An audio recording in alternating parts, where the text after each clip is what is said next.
The auditorium fell into a silence so complete, you could hear hearts breaking. On that stage, under lights that seemed too bright for someone so small, a 9-year-old girl with cornrows and a donated dress stood frozen. Her hands trembled at her sides. Her lips parted, but no sound came. And in the judge's seat, a man in an expensive suit went completely pale because he'd just heard something impossible. A last name. His asterisk last name. But before we get to the moment that shattered everything he thought he knew, before we understand why this voice would haunt him for the rest of his life, we need to go back. Back to where this story really begins, 3 weeks earlier. Destiny Monroe was 9 years old, but if you watched her long enough, you'd swear she carried the weight of someone 3 times her age. Every morning at 5:47 a.m., not 5:45, not 5:50, but 5:47, her alarm would buzz in the small bedroom she shared with her mother in the Riverside apartments on the south side of Detroit. The kind of building where the heat worked when it felt like it, where the hallway always smelled like Mrs. Chen's cooking mixed with whatever the superintendent was trying to fix that week, where everyone knew everyone's business but also knew when to mind their own.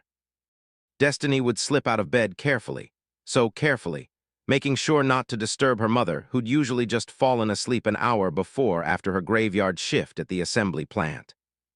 She'd tiptoe across the creaky floorboards. She knew exactly which ones made noise, had memorized the safe path like a secret map, and make her way to their tiny kitchen. Breakfast was always the same. 2 pieces of toast, one with peanut butter for her, one with margarine that she'd leave on a plate covered with a paper towel for her mom, a glass of water. She'd learned not to pour the orange juice because they needed to make it last the whole week. Then she'd get herself ready for school, brush her teeth, wash her face. Carefully, so carefully, she'd rebraid any sections of her hair that had come loose during the night, her small fingers moving with practiced precision. Her mother, Shanice, had taught her how to do it herself. "Baby," she'd said, "I won't always be awake when you need to look your best. So you're gonna learn to do it yourself, and you're gonna do it with pride." Destiny took pride in everything. In her schoolwork, where she maintained straight A's despite the chaos of their circumstances. In her manners, she said yes ma'am and no sir to every adult, held doors open, always remembered to say thank you. In the way she kept their small apartment tidy, washing dishes without being asked, folding laundry while her mother slept. But most of all, Destiny took pride in her voice. She discovered it at 5 years old, singing along to the radio while her mother cooked dinner. Shanice had stopped mid-stir, spatula frozen in the air, and turned around with tears in her eyes. "Baby girl," she'd whispered, "do that again," and Destiny had. That voice, clear as crystal, rich and warm, and impossibly mature for someone so young, had poured out of her like it had been waiting its whole life to be released. Since then, singing had become Destiny's refuge. When the kids at school teased her about her hand-me-down clothes, she sang. When the electricity got shut off and they had to eat dinner by candlelight, she sang. When her mother came home with shoulders slumped from exhaustion, Destiny would sing until Shanice smiled. "You got a gift, baby," her mother would tell her, pulling her clothes. "A real gift, and someday the whole world's gonna hear it." Destiny believed her. She had to. Because believing in that voice and that future was sometimes the only thing that got her through. At school, she was quiet, not shy exactly, but reserved. She sat in the back of Mrs. Patterson's 4th grade class, completed her assignments with meticulous care, and spoke only when called on. During lunch, while other kids played and shouted, Destiny would sit with her best friend Amani, and they'd talk about small things, safe things. She never told anyone that sometimes there wasn't enough food at home. Never mentioned that her shoes had holes in the soles that she covered with cardboard. Never said that she went to bed most nights listening to her mother cry quietly in the bathroom, thinking Destiny couldn't hear. 9 years old, but carrying weight that would crush most adults. And through it all, that voice, waiting, growing, getting ready for a moment that would change everything. The Riverside apartments sat in a neighborhood that the news called struggling and the residents called home. It was a place where people looked out for each other because they had to, where Ms. Rosa on the 3rd floor would watch kids after school if their parents were working, where Mr. Jackson, the Vietnam vet in 2B, would fix people's cars in the parking lot for whatever they could afford. where everyone knew that if you needed a cup of sugar or a listening ear, you could knock on just about any door. Shanice Monroe had moved there when Destiny was 2 years old. Before that was a life she didn't talk about much. A life that involved a man she'd loved with everything she had. A man who'd promised her the world and then disappeared like smoke when she'd told him she was pregnant. She'd kept his last name, though, Monroe, given it to Destiny, too. Not because she was holding on to hope. She'd learned the hard way that hope could destroy you, but because it was a good name, a strong name. And she wanted her daughter to have something strong to carry into the world. Shanice worked herself to the bone. Morning shifts at the laundromat on Tuesdays and Thursdays. Graveyard shifts at the assembly plant the rest of the week. Weekend housekeeping jobs when she could get them. All of it barely enough to keep them afloat, to keep the rent paid and food on the table and Destiny in school supplies. But she never complained, not where Destiny could hear. She'd smile when she came home exhausted, kiss her daughter's forehead, and tell her the same thing every time. "We're gonna be okay, baby. We're gonna make it." Destiny believed her, mostly. The neighborhood wasn't without its problems. Police sirens were a nightly lullaby. The corner store had bulletproof glass at the register. Every building had at least one boarded-up window. But there was also beauty. Mr. Washington's flower boxes that exploded with colors every spring. The way the whole block would come out for summer barbecues, sharing food and music and laughter. The corner church where Sister Gloria's voice would pour out during Wednesday evening service, so powerful it stopped people on the sidewalk. This was Destiny's world, small, cramped, sometimes scary, but filled with people who understood what it meant to struggle, to survive, to hope despite everything. And on one particular Tuesday in late March, that world was about to shift on its axis. Because Destiny came home from school that day to find her mother sitting at their small kitchen table, a piece of paper clutched in her shaking hands, tears streaming down her face. "Mama," Destiny dropped her backpack by the door, her heart immediately climbing into her throat. Her mother was supposed to be sleeping. Her mother was never awake at 3:30 in the afternoon after a graveyard shift. Shanice looked up and the expression on her face made Destiny's stomach drop. Not sad, exactly, but terrified, lost. "Come here, baby." Destiny crossed the small space, her feet feeling like they weighed 100 pounds each. She'd seen her mother tired, frustrated, worried. But she'd never seen her look like this, like the ground had opened up beneath her and she was seconds from falling through. "What's wrong?" Destiny's voice came out small, younger than 9. Shanice pulled her close, wrapped her arms around her daughter like she was trying to shield her from something inevitable. For a long moment, she just held her. When she finally spoke, her voice was barely a whisper. "I went to the doctor today." Those 6 words, 6 simple words that rewrote everything. Destiny pulled back, searching her mother's face. "You said it was just the cough. You said it was nothing." "I thought it was." Shanice's laugh was hollow. "I really thought it was just a bad cold that wouldn't go away." The paper on the table was a medical report. Destiny couldn't read all the words. They were too big, too clinical. But she could read the ones that mattered. "Tumor, urgent, surgery required." "They caught it early," Shanice said, her voice cracking. "They said if we do the surgery soon, the prognosis is good, really good." "But baby," she trailed off, closing her eyes. "The surgery costs $25,000, and our insurance." She laughed again, that awful broken sound. "We don't have insurance. $25,000. It might as well have been 25 million. Destiny knew their bank account had maybe $300 on a good month. Knew that her mother sometimes skipped meals to make sure Destiny ate enough. Knew that "someday we'll get ahead" was a dream that never quite materialized. "There's programs," Shanice continued, talking faster now, like if she got all the words out quickly enough they might hurt less. "Payment plans, the hospital has resources. We're gonna figure it out, baby, I promise we're gonna." "How long do we have?" Destiny interrupted. Her voice was steadier than she felt. Shanice went very still. "They want to schedule it within the next 2 months. The sooner, the better." 2 months to find $25,000. Destiny's mind raced. She thought about every story she'd ever heard, every movie she'd ever seen, every solution that existed in the world. And then she thought about the flyer that Mrs.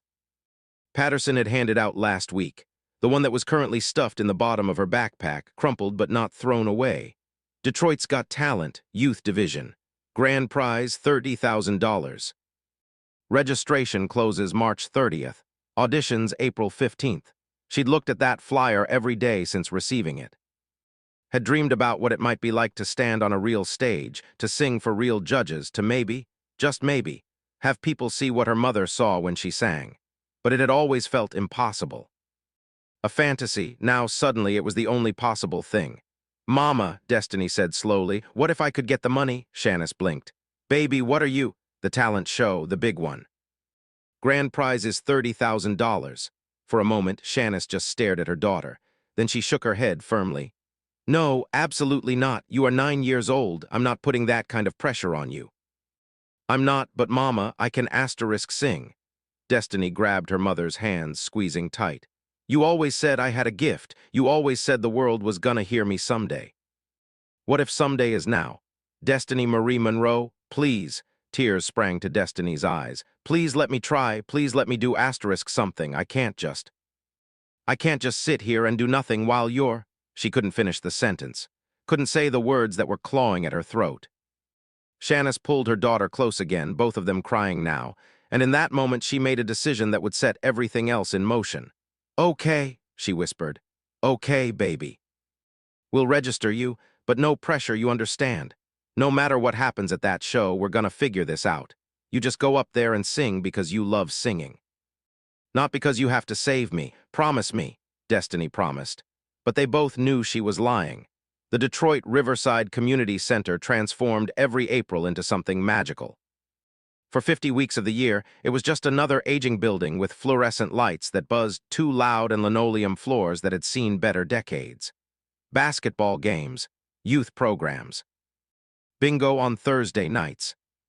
But for those 2 weeks in spring, it became the venue for Detroit's Got Talent, a competition that had launched 3 local careers, raised hundreds of thousands for charity, and given kids from neighborhoods like Destiny's a chance to dream in public. Registration day was chaos. Shanice had taken a rare day off work, unpaid, which meant next month would be even tighter.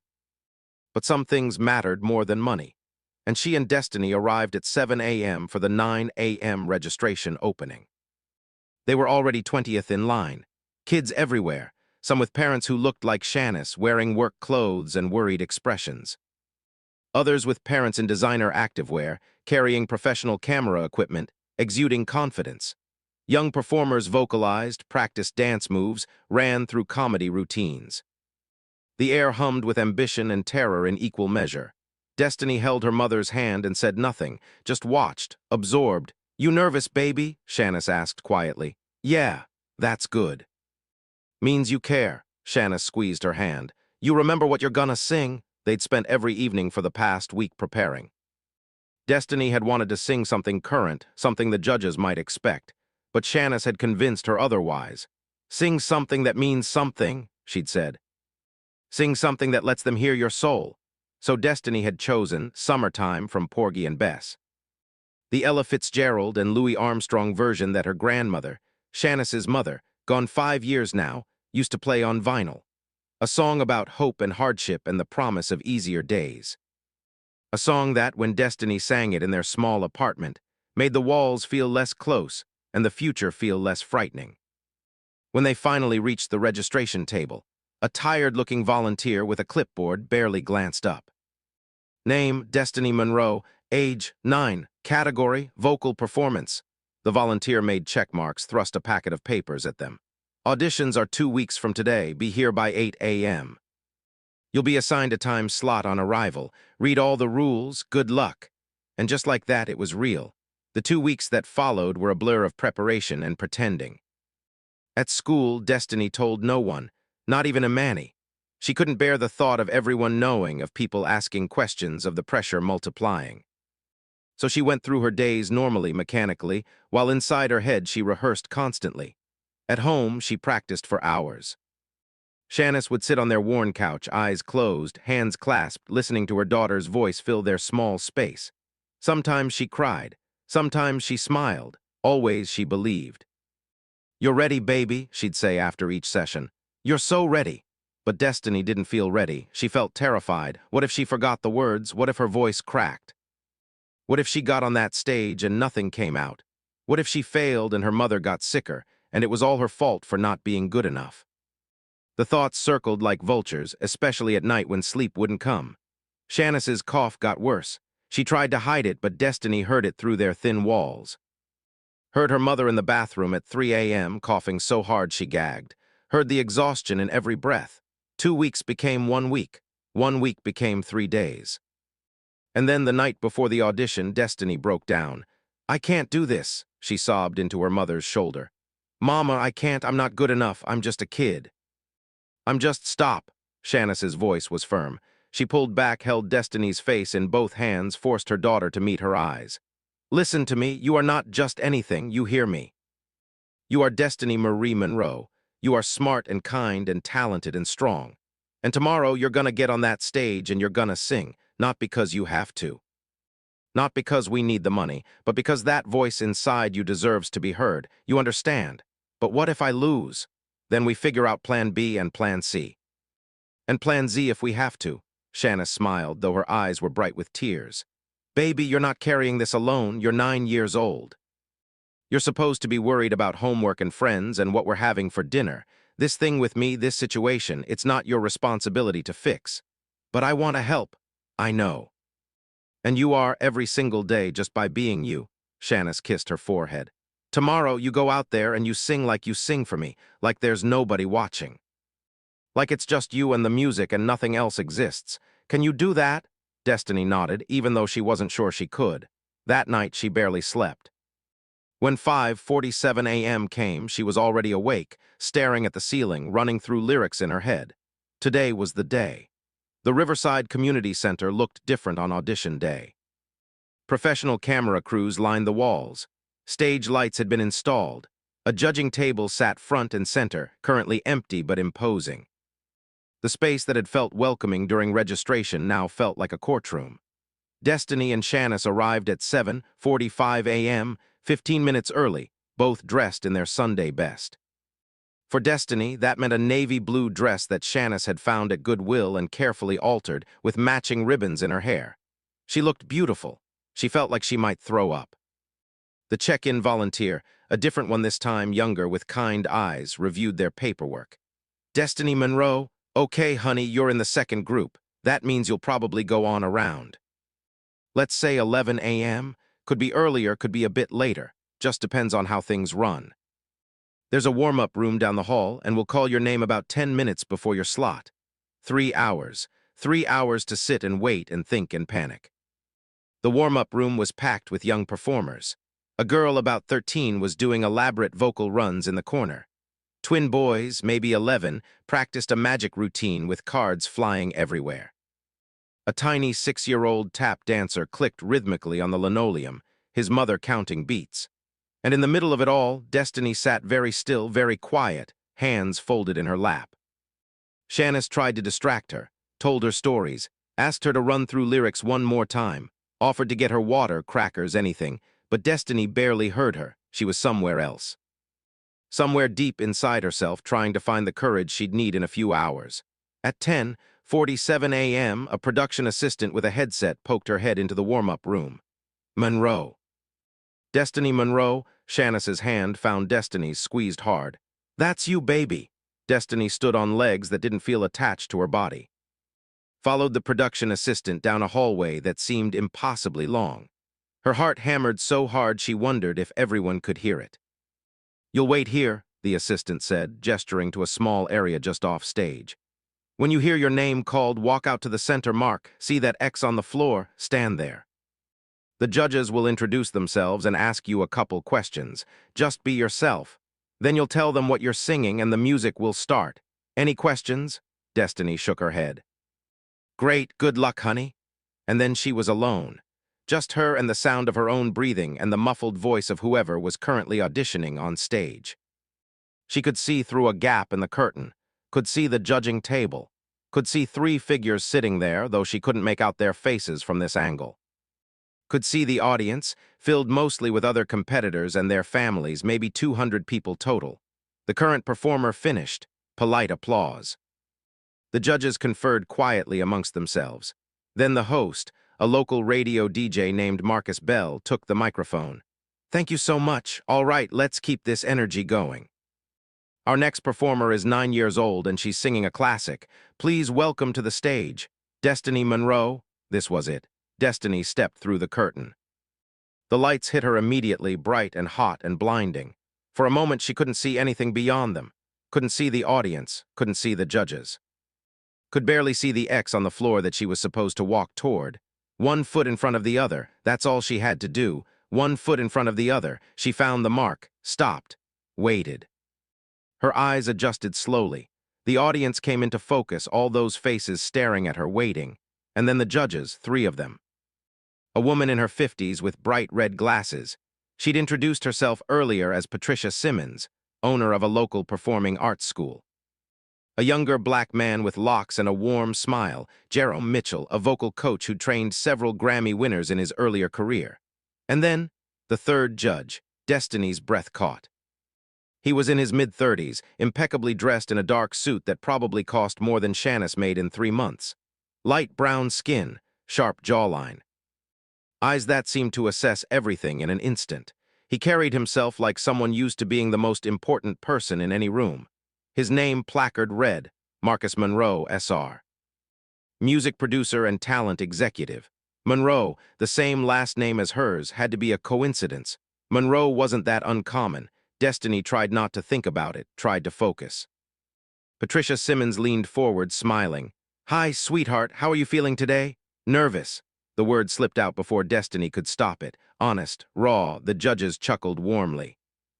"That's perfectly normal," Patricia said. "Tell us a little about yourself. Where are you from?" "The South Side, Riverside Apartments." "And who do you live with?" "My mama." "Just us," something flickered across Marcus Monroe's face. But it was gone before Destiny could identify it. Jerome Mitchell leaned forward next. "What made you want to audition for this competition?" This was the question Destiny had been dreading. The one that required a choice. Tell the truth or tell a version of the truth. In the end, she chose something in between. "I love to sing," she said quietly, "and my mama says I have a gift. I wanted to share it." "Well, we're excited to hear it," Jerome said kindly. "What are you singing for us today?" "Summertime," the Ella Fitzgerald version. Patricia's eyebrows rose, impressed. "That's a sophisticated choice for someone your age." "My grandma used to play it." Destiny's voice was barely above a whisper. "It reminds me of her." "Beautiful," Patricia said. "Whenever you're ready, sweetheart." The music started, that familiar, languid opening. The piano rolling like a summer breeze, the soft brush of drums like waves lapping at a shore. Destiny closed her eyes, and then she sang. Her voice filled the space, warm and pure and achingly mature. Every note landed exactly where it needed to be, not with technical precision, but with emotional truth. She wasn't performing the song. She was living it. Every word about hardship and hope, every promise that things would get better, every reassurance that someone was watching over you. She sang it for her mother, for her grandmother, for everyone in the Riverside Apartments who'd ever struggled and survived, for herself. When she reached the final note, "You're gonna rise up singing, then you'll spread your wings. And you'll take to the sky, " her voice soared, effortless and free, and then settled into silence. For a moment, nobody moved. Then the audience erupted. Destiny opened her eyes, startled by the volume. People were on their feet, clapping, cheering. Even some of the other competitors looked stunned. At the judges' table, Patricia had tears streaming down her face. Jerome was shaking his head in disbelief, smiling so wide it looked like his face might split. And Marcus Monroe was staring at her like he'd seen a ghost. "That was..." Patricia's voice cracked. She had to pause, collect herself. "Sweetheart, that was extraordinary, truly extraordinary. The maturity in your voice, the emotion. I've been teaching for 30 years, and I've rarely heard anything like that from someone your age." "Agreed," Jerome added. "You have a genuine gift, young lady, a real genuine gift. Your grandmother would be very proud." Destiny allowed herself a small smile. "Thank you." Then Marcus Monroe spoke for the first time. His voice was deep, controlled, professional, but there was something underneath it, something tight. "How long have you been singing?" "Since I was 5. Any formal training?" "No, sir, just at home with my mama." He nodded slowly, his eyes never leaving her face. "And your mother, what's her name?" The question hung in the air. It wasn't part of the normal audition script. The other judges glanced at him, confused by the deviation. "Shanice," Destiny answered. "Shanice Monroe." If the room had been quiet before, it became absolutely silent now. Marcus Monroe went completely still. His expression didn't change. Years of executive meetings had taught him how to control his face, but something happened behind his eyes. A recognition, a shock. A fracturing of whatever armor he wore. "Monroe," he repeated, his voice barely audible. "Yes, sir." The other judges were looking at him now, concerned. Jerome touched his arm gently. "Marcus." "You good man?" He blinked, seemed to remember where he was, cleared his throat. When he spoke again, his voice was steady, but Destiny could hear the effort it took. "Thank you for sharing your gift with us today, Destiny. We'll be in touch with next steps." It was a dismissal, polite but firm. Destiny nodded, turned, and walked off stage. Her legs shook with every step. Behind her, she could hear the judges conferring in low, urgent voices. Could hear Marcus Monroe saying something sharp that she couldn't quite make out. But she'd done it, she'd sung, and they'd liked it. That had to be enough. What Destiny didn't know, what she couldn't know as she walked off that stage and back into her mother's waiting arms, was that her performance had just detonated a bomb in Marcus Monroe's carefully constructed life. For the past 10 years, Marcus had built an empire. Started as an intern at a major label, worked his way up through pure talent and relentless ambition, eventually founded his own boutique production company. He'd worked with platinum artists. Sat in rooms with industry legends. Made more money before 35 than most people saw in a lifetime. He'd also left behind every piece of his past that didn't fit the image he wanted to project. Including Shanice Thompson. Including the night 12 years ago when they'd been young and reckless and so in love it hurt. Including the promise he'd made to always be there for her. Including the morning he'd woken up to her telling him she was pregnant and he'd run, not immediately, not that day. But over the weeks that followed, as the reality sank in, as his career opportunities expanded. As the life he'd imagined for himself came into sharp conflict with the life she needed him to live, he'd made a choice. He'd left Detroit, taken a job in New York, changed his number, became someone new. He told himself it was for the best, that she'd be better off without him dragging her down. That he'd send money when he got established. That someday when the time was right, he'd reach out and make things right. But someday never came. The months became years. The guilt became something he buried under work and success, and eventually, a new relationship with a woman who fit his life better, who didn't remind him of his failures. He'd almost convinced himself that Shanice and whatever child they'd created were just a chapter from another life. A painful chapter, yes, but closed. And then a 9-year-old girl with his last name and his eyes, and a voice that sounded like every gospel record his own mother had ever played had walked onto that stage. Now, 3 hours after the auditions ended, Marcus sat in his car in the community center parking lot, gripping the steering wheel so hard his knuckles had gone white. He'd made it through the rest of the auditions on autopilot, had given feedback, made decisions, played his role, but inside he was fracturing. Destiny Monroe, 9 years old. The math was impossible to ignore. He pulled out his phone with shaking hands, found his assistant's number. Texted a message he'd never thought he'd send. "Need you to track down a Shanice Monroe in Detroit, probably South Side. ASAP, urgent." The response came back in minutes. His assistant was good at her job. Found her. Shanice Monroe, age 34, lives at Riverside Apartments. Employment records show factory work and laundromat. "Do you need me to set up a meeting?" Marcus stared at the message for a long time. 34, that was right. Riverside Apartments. That was the neighborhood she'd grown up in, had always talked about going back to help once they made it. It was her, had to be, which meant Destiny was his daughter. The word felt foreign in his mind. Impossible. He had a daughter, had had a daughter for 9 years. A daughter who sang like an angel and wore donated dresses, and apparently was trying to win a talent competition for reasons he didn't yet understand but could guess. Money. They needed money. The guilt he'd buried for a decade rose up like a tidal wave, threatening to drown him. He didn't go home that night. Instead, Marcus drove through the South Side, through neighborhoods he hadn't seen since he'd left Detroit 12 years ago, past the corner store where he and Shanice used to buy candy, past the park where they'd had their first kiss, past blocks that had gotten rougher, more worn, more forgotten. He found himself outside the Riverside apartments just after midnight. Sat in his car, his expensive imported car that announced his success like a loudspeaker, and stared up at the building. Which window was theirs? Was Shanice awake right now, unable to sleep, thinking about the daughter who just auditioned? Was Destiny dreaming about winning, about whatever she needed that $30,000 for? He should go up there. Should knock on the door. Should face what he'd done and beg for forgiveness and finally be the man he should have been from the beginning. But he didn't. Because Marcus Monroe, successful producer, industry executive, carefully constructed self-made man, was a coward, he started the car and drove away. The next morning, the callback list was posted. Of the 200 kids who'd auditioned, 50 made it to the next round. Destiny's name was on the list. Shanice screamed when she saw it. Actually screamed, right there in their apartment at 8 a.m., loud enough that Mrs. Chen from next door knocked on the wall to make sure everything was okay. "You did it, baby," she grabbed Destiny, spun her around.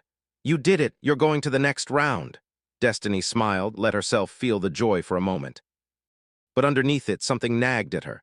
That judge, Marcus Monroe, the way he'd looked at her, the way he'd asked about her mother, his last name. "Mama," she said carefully, "do we know anyone named Marcus Monroe?" Shanice went very still. The joy drained from her face like water from a broken dam. "Why are you asking me that?"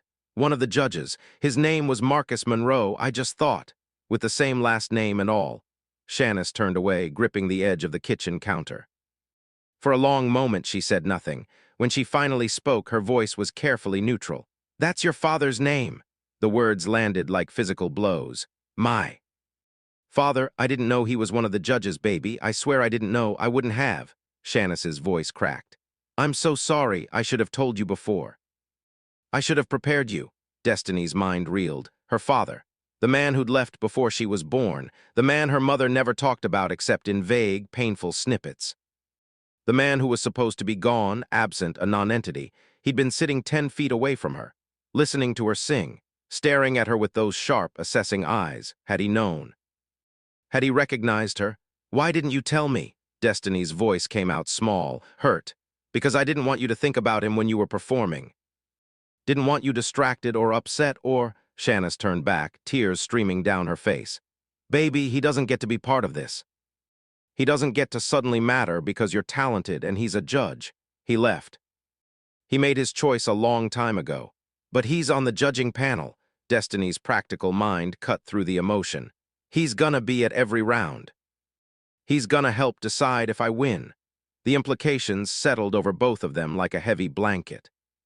Destiny's path to the prize money, to saving her mother, now ran directly through the man who'd abandoned them both. And neither of them had any idea what that meant. The callbacks were scheduled for 1 week later. In that week, everything changed and nothing changed. Destiny went to school, did her homework. Practiced her song for the next round. "His Eye is on the Sparrow," another choice from her grandmother's collection, another song about hope and protection and faith. Shanice went to work.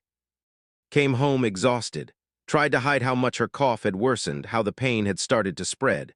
And Marcus Monroe, Marcus came apart at the seams. He'd gotten the full story from his assistant. Not just Shanice's address, but her employment history, her medical history, the diagnosis, the surgery she couldn't afford. The timeline they were working with. He understood now. Understood exactly why Destiny was in that competition. Understood the weight his 9-year-old daughter was carrying. The weight he should have been carrying all along. His first instinct was to fix it, write a check, pay for the surgery. Solve the problem with money because that's what he'd learned to do in his life, throw money at things until they went away or got better. But something stopped him. Maybe it was pride. Maybe it was shame. Maybe it was the fear that showing up now with a checkbook would prove exactly what Shanice had probably told their daughter about him. That he was a man who ran from responsibility and thought money could replace presence. Or maybe, somewhere deep down, he wanted to see what else Destiny would do. Wanted to see if she'd make it to the finals. Wanted to watch his daughter, this gift he didn't deserve, shine on that stage. So he did nothing. Well, not nothing. He started shaping the competition. As one of 3 judges, Marcus had significant influence over who advanced and how the rounds were structured. And in the days leading up to the callbacks, he began pushing for changes. More difficult song requirements, harsher judging criteria. Additional performance elements that would challenge the young contestants in ways they hadn't prepared for. "We need to make sure we're finding real talent," he told Patricia and Jerome in a planning meeting. "Not just good singers, artists. Kids who can handle pressure." Jerome had given him a strange look. "Man, these are children. Some of them are 6 years old. We're not auditioning for the Met Opera here. I'm just saying we should maintain standards." Patricia had been more direct. "Marcus, what's going on with you? You've been off ever since auditions." "Is everything okay?" He'd lied smoothly. "Everything's fine, just want to make sure this competition means something." But Jerome wasn't convinced. He'd noticed the way Marcus had reacted to Destiny Monroe, had seen that look of recognition, and afterward had done some digging of his own. The pieces weren't hard to put together for someone paying attention. Now, the morning of callbacks, Jerome pulled Marcus aside. "We need to talk about the Monroe girl." Marcus stiffened. "What about her? She's your daughter, isn't she?" The words hung in the air between them. Marcus considered lying, denying, deflecting. Instead, he just nodded. "I figured." Jerome's expression was gentle but firm. "Look, man, I don't know the whole story and it's none of my business, but you need to recuse yourself from judging her rounds. This is a conflict of interest. I'm not giving her special treatment. I know you're not. That's actually what worries me." Jerome crossed his arms. "Marcus, I've known you for 5 years. You're brilliant and you're fair and you're sometimes way too hard on people because you're so driven. That last part, that's gonna be a problem here. You're gonna either overcompensate by being too harsh on her, or you're gonna give her special treatment without meaning to. Either way, it's not fair to her or the other kids." Marcus opened his mouth to argue, closed it, opened it again. "What am I supposed to do, drop out of the whole competition?" "No. But maybe sit out when she performs. Let Patricia and me handle those assessments. You can weigh in on other contestants, but with Destiny." Jerome put a hand on his shoulder. "Give yourself and give her some space. Let her talent speak for itself without you in the equation." It made sense, perfect sense. It also felt like running again, like taking the easy way out.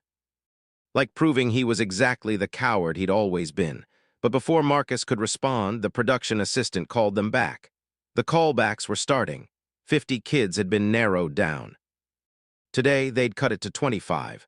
The week after, semifinals would narrow it to 10. And then, in 3 weeks, the finals would determine the winner. 3 weeks until Marcus had to decide who he really was. 3 weeks until Destiny found out if her voice was enough to save her mother. 3 weeks until everything that had been broken for 10 years either healed or shattered completely. The first callback performer took the stage, and the clock started ticking. Destiny made it through callbacks with scores that left no room for debate. Even with Marcus abstaining from her assessment. A decision that raised eyebrows, but he'd explained away as knowing the family peripherally and avoiding any appearance of bias. Patricia and Jerome had given her near-perfect marks. "That child is something special," Patricia had said after Destiny's performance of His Eye is on the Sparrow. "The way she connects with the material, you can't teach that. Either you have it or you don't." 25 kids remained. Then semifinals cut it to 10. Destiny's name was called every time. With each round, her confidence grew. Not in a cocky way, she remained the same quiet, humble girl offstage. But when she stood in front of that microphone, something shifted. She became bigger, more present, undeniable. And with each round, Shanice got sicker. The cough that had started as an annoyance had become constant. She'd lost weight, her clothes hanging off her frame. Dark circles had taken up permanent residence under her eyes. She missed work more frequently, calling in sick, losing pay they couldn't afford to lose. "Just a few more weeks," she'd whisper to Destiny on the nights when the pain got bad. "You're so close, baby, so close." The pressure on Destiny's shoulders grew heavier. The finals were scheduled for a Saturday night in late April. Prime time. Local news coverage streaming online. The Riverside Community Center packed to capacity. 10 finalists, 1 winner, $30,000. The week before finals, Destiny had a breakdown. It happened at school of all places. Mrs. Patterson had asked her to stay after class to discuss her recent slipping grades. Destiny, who'd maintained straight A's all year, had suddenly started turning in incomplete assignments and failing quizzes. "Is everything all right at home?" Mrs. Patterson asked gently. And Destiny, who'd held it together for months, who'd carried the weight of her mother's life on 9-year-old shoulders, who'd faced down her absent father without his knowledge week after week after week. She cracked, "My mama's dying," she whispered. And then louder, "My mama's dying, and I have to win this competition, or we can't afford the surgery. And I don't know what to do because I'm just a kid, and what if I'm not good enough, and what if I lose, and what if—" Mrs. Patterson had pulled her close, let her sob into her shoulder, and listened to the whole story pour out. When Destiny finally went quiet, emptied of words and tears, Mrs. Patterson had said something that changed everything. "Baby girl, does your father know about my mama being sick?" "Yes," Destiny shook her head. "He doesn't care about us. He left before I was born." Mrs. Patterson was quiet for a long moment. Then, "Destiny, I've been teaching for 23 years, and I've learned that people are complicated. Sometimes folks do terrible things not because they don't care, but because they're scared. Sometimes they run because they don't know how to stay. That doesn't make it right. But it also doesn't mean they're beyond reaching. I don't know how to reach him. Don't you?" Mrs. Patterson's eyes were kind. "Sweetheart, he's been watching you sing for weeks now. He's been part of every decision that moved you forward. He knows your name, knows your mother's name. If he hasn't figured it out yet, he will soon. And when he does, he's gonna have to decide what kind of man he wants to be." Destiny wiped her eyes. "What if he decides to be the same man he's always been? Then he's a fool. But at least you'll know, at least you won't spend your whole life wondering." That conversation planted something in Destiny's mind, a possibility she hadn't considered. What if winning wasn't the only way? What if the truth was? Finals night arrived like a storm, anticipated, feared, inevitable. The Riverside Community Center had been transformed completely. Professional lighting, full camera crew, a stage that looked like something from a real television show. The audience was packed, standing room only, with local celebrities and press filling the front rows. Backstage, 10 finalists prepared in various states of panic. Destiny sat quietly in the corner, wearing a dress that Mrs. Chen had made for her, royal blue, simple but elegant, fitted perfectly. Her hair had been done by Ms. Rosa, braided into a crown that made her look older, regal. Shanice was there, of course. She dragged herself out of bed despite being barely able to stand. Sat next to her daughter, holding her hand, smiling even though the pain was written across every line of her face. "You ready, baby?" "I think so." "What are you singing tonight?" This had been the hardest decision. Finals meant choosing your single best song, the one that would define you, that would show the judges everything you had. Destiny had gone back and forth for days. Another classic. Something contemporary, something safe, or something risky. In the end, she'd made a choice that surprised everyone, including herself. "Stand Up," she said quietly. The Cynthia Erivo version. Shanice's eyes widened. "Baby, that's a hard song, really hard." "I know." Destiny met her mother's gaze. "But it's the right one." Because Stand Up wasn't just difficult technically. It was a song about fighting, about refusing to give up despite impossible odds. About standing in your truth even when the world tried to break you. It was their story, hers and her mother's. And if this was going to be her last performance, whether she won or lost, she wanted it to mean something real. "Then you're gonna kill it," Shanice whispered, pulling her close. "You're gonna stand up there and you're gonna sing it, and everyone's gonna know exactly who Destiny Monroe is." What neither of them knew, what they couldn't have known, was that Marcus Monroe was backstage at that very moment, having a parallel crisis of his own. Jerome had found him in the hallway, pacing like a caged animal. "You can't avoid this forever," Jerome said bluntly. "The competition ends tonight. After this, you lose your chance." "My chance for what?" "To be her father." Marcus stopped pacing. "I gave up that right 10 years ago. Rights can be reclaimed. If you're brave enough." Jerome stepped closer. "Look, man, I'm not gonna tell you what to do, but I am gonna tell you what I see. I see a little girl who has more talent and courage than most adults I know. I see her carrying weight she shouldn't have to carry. I see her about to go out on that stage and pour her heart out, not for fame or glory, but to save her mother's life. And I see you, her father, standing here with the power to change everything, and you're frozen. If I step in now, it undermines everything she's done. Makes it look like she only got this far because of me. That's ego talking. That's you making this about yourself. Jerome's voice was firm. This isn't about you, Marcus. It's about her. It's about doing right by your child, finally. Marcus closed his eyes. I don't know how. Start by watching her perform, really watching, not as a judge, as her father. And then, Jerome paused, then you figure out the rest. The finals opened with fanfare. Marcus Bell, the host, took the stage to thunderous applause. The judges were introduced. Patricia Simmons, Jerome Mitchell, Marcus Monroe, each receiving their own ovation. Marcus sat at that table, his expression neutral, professional, while inside he was screaming. The first 9 performers were spectacular. A 12-year-old classical pianist who played like she'd been trained at Juilliard. Twin dancers who moved in perfect synchronization. A comedy routine that had the entire audience in tears from laughter. A young rapper whose lyrics spoke to the Detroit experience with raw honesty. This was the best of the best. Any of them could win, and then Marcus Bell returned to the microphone. Ladies and gentlemen, our final performer of the evening is someone who has consistently amazed our judges throughout this competition. She's 9 years old. She's been described as having an old soul and a voice that defies her age. Please welcome to the stage for the final time tonight, Destiny Monroe. The audience erupted. Destiny walked out from the wings, and this time, unlike that first audition when she'd been terrified, she walked with purpose, with certainty. She knew what she was about to do. She found her mark at center stage. The lights hit her. She could see the audience now, including her mother in the 3rd row, clutching her hands together like a prayer. And she could see the judges' table, could see Patricia smiling encouragingly, could see Jerome giving her a subtle nod.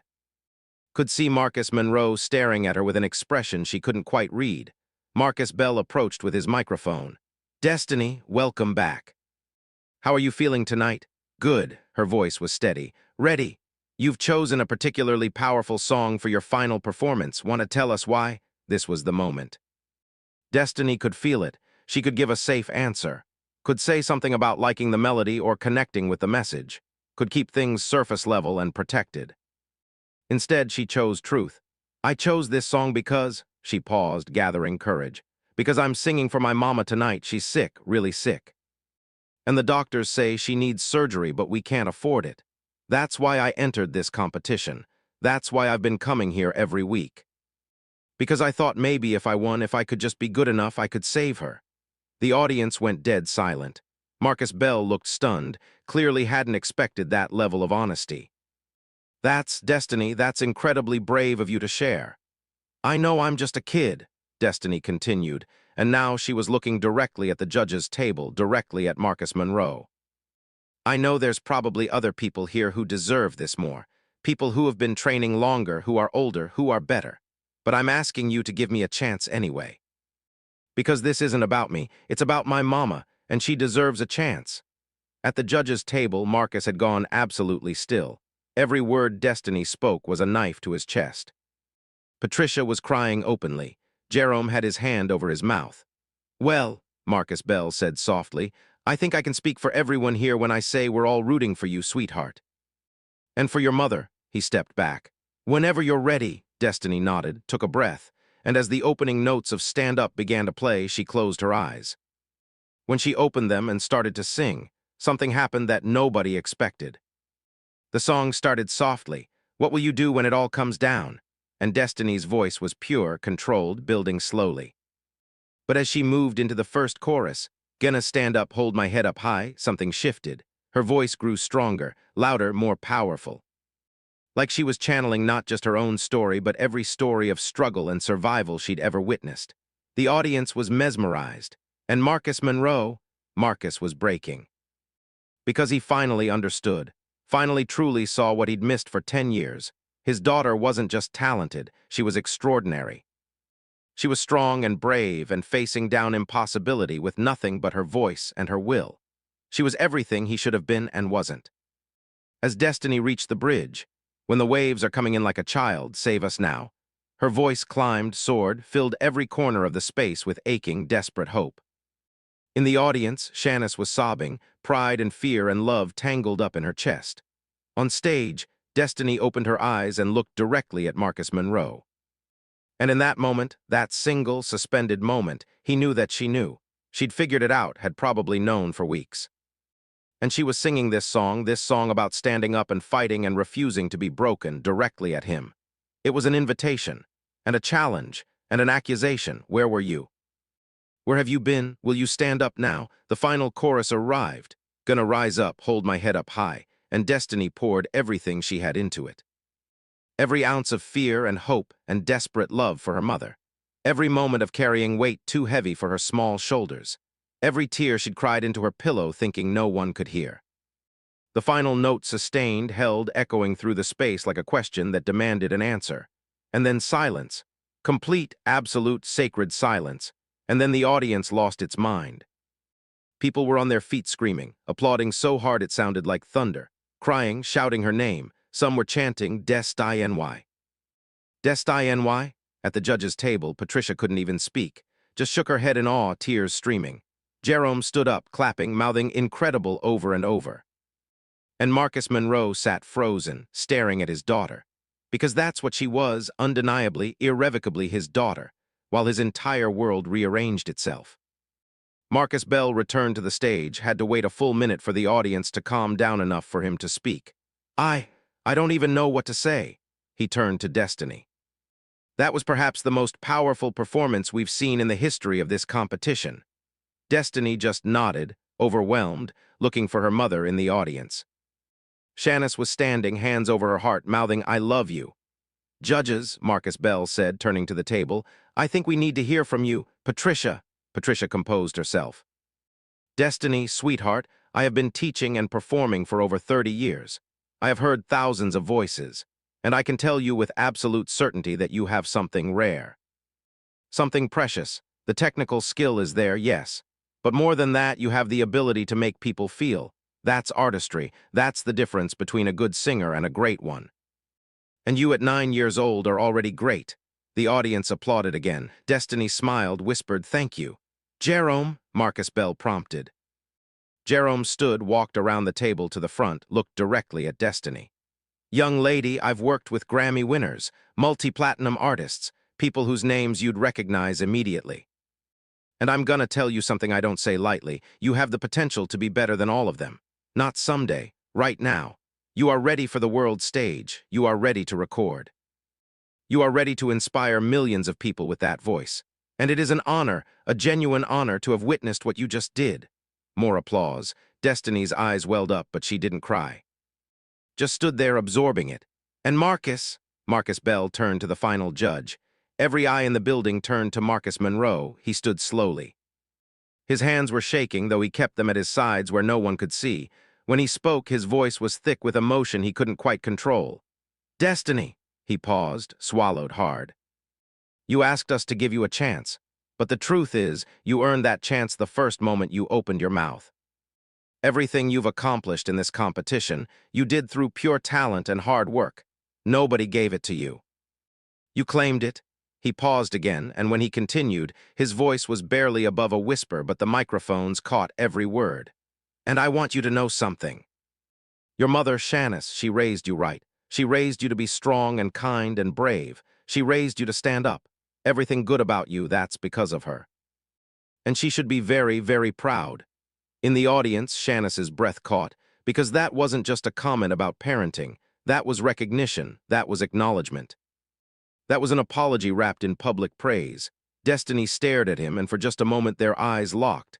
A conversation happened in that look, questions asked and answered, pain acknowledged. Possibility considered. Then Marcus turned to Marcus Bell. Can we have a moment before deliberation? I need to speak with my fellow judges privately. Marcus Bell looked surprised but nodded. Of course, we'll take a brief intermission. Performers, please wait in the green room. Judges, take all the time you need. The lights dimmed on stage. Destiny walked off, was immediately enveloped by Shannis, who'd rushed from her seat. They stood in the wings, holding each other, both shaking. Did I do okay? Destiny whispered. Baby, you did more than okay. You were perfect, you were. Shanice's voice broke. You were everything. Backstage, Marcus pulled Patricia and Jerome aside, away from production crew and other judges. I need to tell you both something. He took a breath. And then I need your help. Destiny Monroe is my daughter, Patricia gasped. Jerome, who'd already known, just nodded. I left when Shanice was pregnant. I was young and scared and stupid, and I convinced myself I was doing the right thing by leaving. But I was just being a coward. The words tumbled out faster now, like a dam breaking. I haven't been part of her life, haven't paid child support, haven't sent birthday cards, nothing. I've been worse than absent, I've been deliberately gone. Marcus, Patricia started, but he held up a hand. Let me finish. I didn't know Shanice was sick until a few weeks ago. Didn't know that's why Destiny entered this competition. But now I do. And I won't let my daughter fight this battle alone anymore. I need to do something, need to help. But I also can't undermine what she's accomplished or make it look like she's only winning because of me. So I need your advice. Because I've spent 10 years making selfish decisions, and I need to make the right one now. The three of them stood in that hallway for 10 minutes, talking in low, urgent voices. When they emerged, they had a plan. It wasn't perfect. It would require courage from all of them. But it was right. It was finally right.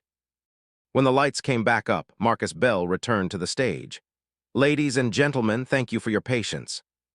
Our judges have completed their deliberation, and I'm told they have some announcements to make before we reveal our winner.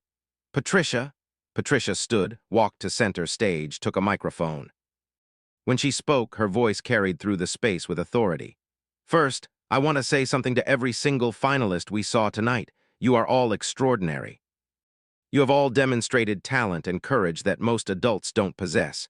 And regardless of who wins tonight, you should be incredibly proud of yourselves. Polite applause. Having said that, Patricia paused, making sure she had everyone's attention. The judges have made a unanimous decision.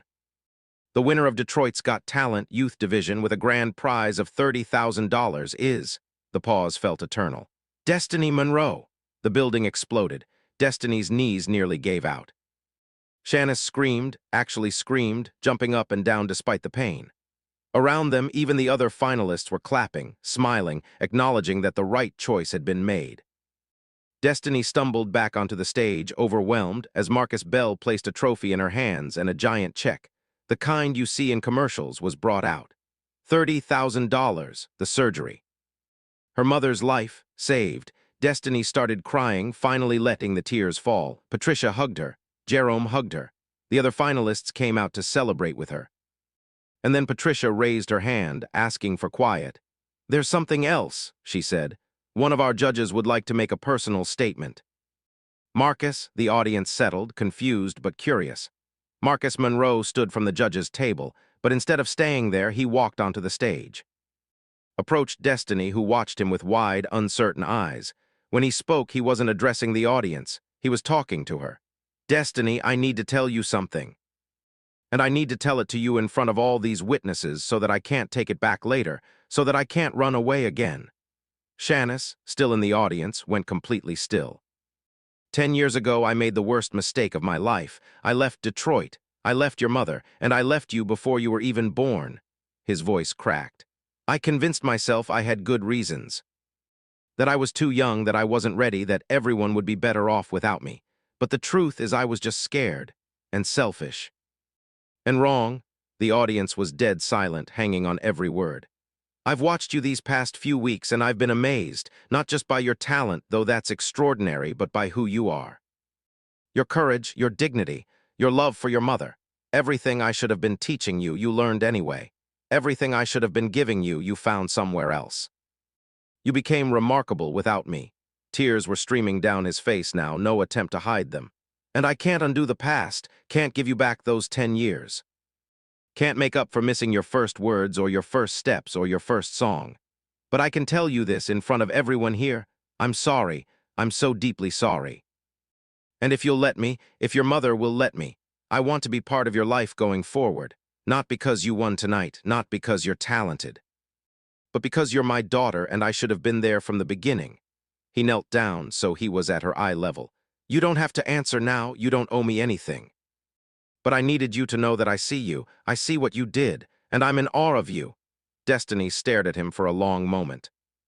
9 years old, holding a trophy almost as big as she was, looking at the father who just publicly acknowledged her for the first time. Then she did something nobody expected. She set down the trophy, took a step forward, and wrapped her arms around his neck. Marcus broke, completely shattered. Pulled his daughter close and sobbed into her shoulder, while the audience watched this private moment of reconciliation play out in public. When they finally pulled apart, Destiny looked up at him with an expression far too knowing for someone her age. "Are you gonna stay this time?" The question was simple, direct, devastating. "Yes," Marcus said without hesitation. "I'm gonna stay." "Okay," Destiny nodded. "Okay." She turned back to the audience, picked up her trophy, and smiled. A real, genuine, 9-year-old smile that lit up the entire building. What happened next happened quickly. Marcus, true to his word, didn't wait. That very night, he wrote a personal check to cover Shanice's surgery and all related medical expenses. When she tried to refuse, tried to say the competition money was enough, he'd shaken his head. "This isn't about erasing debt," he'd said quietly. "This is about doing what I should have been doing all along, taking care of my family." Shanice's surgery was scheduled for the following week. It went perfectly. The doctors got clear margins. The prognosis was excellent. Marcus was there, in the hospital, in the waiting room, holding Destiny's hand while they waited for news. And when Shanice woke up in recovery, the first face she saw besides Destiny's was his. They didn't fall back in love. That's not how real life works. Too much time had passed, too much hurt had accumulated. But they talked, really talked, about what happened, why it happened, how to move forward, and slowly, carefully, they built something new. Not a romance, but a partnership. Two parents working together to give their daughter the best possible life. Marcus didn't try to play hero, didn't swoop in and take over. Instead, he asked what they needed, how he could help, what role they wanted him to play. He set up a trust fund for Destiny's education, paid off Shanice's debts, helped them move to a better apartment in a safer neighborhood, not out of Riverside, because Shanice insisted that was their community, but to a renovated building with working heat and no leaks. And he showed up, to Destiny's school concerts, to her parent-teacher conferences, to Sunday dinners where things were sometimes awkward but always genuine. Destiny's life changed in other ways, too. Her performance had gone viral. Offers came in from labels, from management companies, from people who wanted to turn her into the next big thing. But Shanice, with Marcus's support, turned them all down. "You're 9 years old," she told her daughter. "You get to be 9 years old, school and friends and play and being a kid. The music will still be there when you're ready. And when you are ready, we'll make sure you do it right." Destiny had hugged her mother and whispered, "Thank you." Sometimes the stories that matter most aren't about perfect people making perfect choices. They're about broken people finding the courage to become whole, about mistakes acknowledged and wrongs made right, about children who shouldn't have to be heroes but rise up anyway, about voices that refuse to be silenced, even when the world tries to ignore them. Destiny Monroe's story isn't really about winning a talent competition. It's about a 9-year-old girl who loved her mother so much she was willing to face her deepest fears. It's about a woman who raised her daughter to be strong and kind, despite impossible circumstances. And yes, it's about a man who failed badly, but finally found the courage to face what he'd done and try to do better. It's not a fairy tale. There's no magic wand that erased 10 years of absence. There's no Hollywood ending where everything is suddenly perfect. But there is healing. Slow, painful, real healing. The kind that requires work and honesty and grace from everyone involved. And there's music. That voice, that extraordinary once-in-a-generation voice, still sings. For joy now instead of desperation. For the love of it instead of survival. Because that's what hope sounds like. That's what redemption sounds like. That's what it sounds like when someone finally stands up. If this story moved you, if it reminded you that courage can look like a 9-year-old on a stage or an apology spoken too late but spoken anyway, I'd be grateful if you'd subscribe. These are the stories that need to be told. The ones about real people, real struggle, real triumph. The ones that remind us we're all more capable of change than we think. But this story of standing up, of voices that won't be silenced, of second chances and hard-won grace, Well, it's just the beginning. Because what happened when a homeless veteran walked into an emergency room, and the doctor on call recognized him from somewhere impossible. That's a story that'll make this one look like just the prologue. Until next time, remember, your voice matters, your story matters, and it's never too late to stand up.